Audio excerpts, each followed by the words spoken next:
कुमुद Jagan kitchen रे समस्त को स्वागत जनाऊँगी। आज आम बनैबा खजूरी मिठा।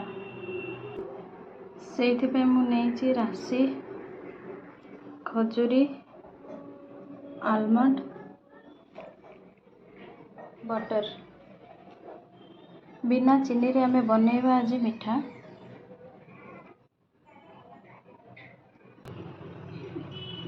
गोटे पैन नहीं नवा। पैन गरम हो जाइए से बटर देदेवा।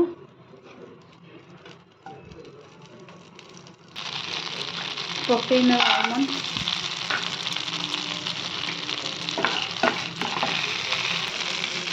भल भाव गले ना।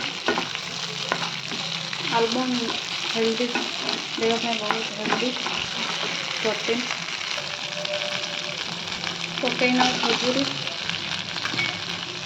भल भाव एमती फ्राए करिया। खजूरी बादाम सब भल भाव फ्राए हो गला।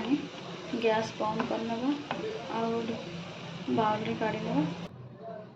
गोटे प्लेट एमती राशि पकईदवा।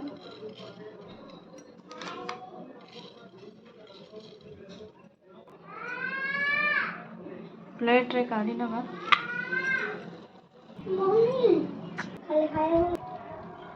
प्लेट रे काढ़ी नवा ठंडा करी नवा। रोल करी नवा कते साहाଯ୍य ठंडा हवा छाड़ी दवा। ठंडा हो जाइए मु छोट छोट काटी नहीं। खजूरी मिठा रेडी हो जाइए। जदि आपण मन को वीडियो पसंद आसुची ताहले लाइक और सब्सक्राइब करेंगे और आपन को भल पाइबा देवे।